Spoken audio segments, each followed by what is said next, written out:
उनके बारे में तो मैं कुछ नहीं जानती, मैंने उनको कभी देखा नहीं है, पर हाँ मैंने ये जरूर सुना है कि वो बहुत ज्यादा खूबसूरत थी,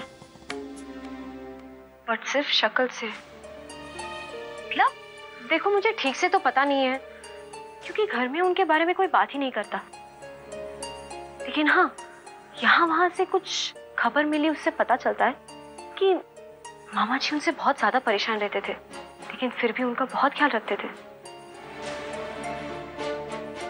थोड़ी थोड़ी सी शायद होश में नहीं रहती थी, थोड़ी क्या बहुत। लोग कहते हैं कि वो एक्सीडेंट की वजह से मर गई। एक्सीडेंट मतलब दुर्घटना।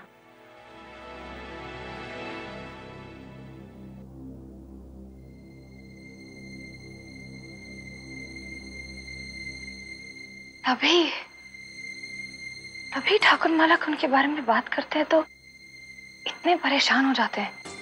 ऑब्वियस सी बात है, समझने वाली बात है। लेकिन ये सब आज तुम्हारी माँ और मामा जी की बात के बाद सब पीछे छूट गया। का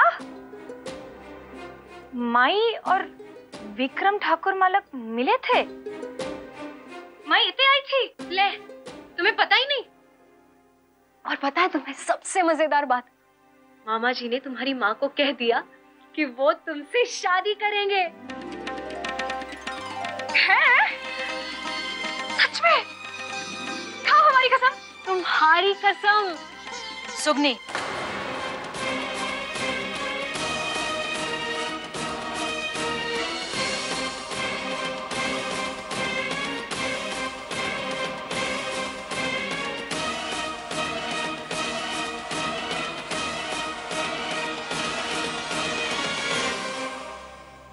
यहाँ जो कुछ भी चल रहा हो, पर फिलहाल तुम इस हवेली में एक बेडनी की मौड़ी हो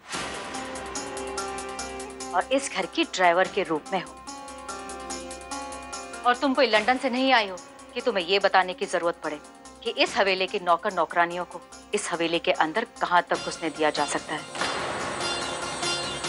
आंटी जी, वो मैंने सुगनी को अंदर खींचा था, वो तो आगे ही जा रही थी। अमृता, ये कोई तुम्हारा शहर नहीं है जहां तुम्हारे मन में जो आए वो कह जाओ और जो आए वो कर जाओ।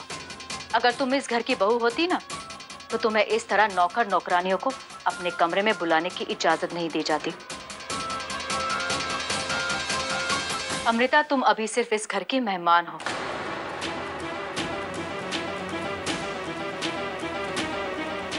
और मेहमानों को उनके अधिकार याद दिलाने की जरूरत हम नहीं समझते।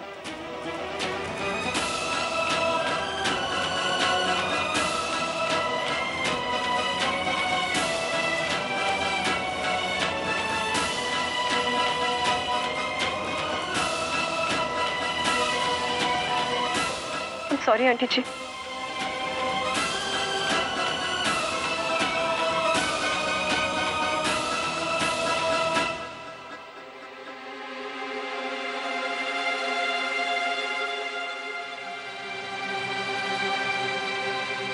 एक मिनट मौड़ी,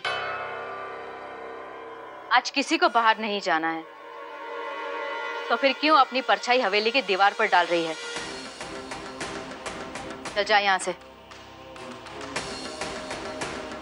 जी।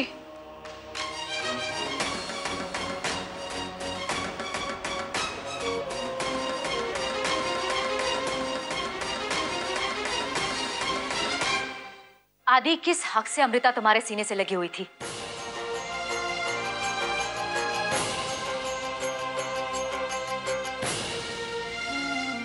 बोलो आदि, क्या लगती है ये तुम्हारी?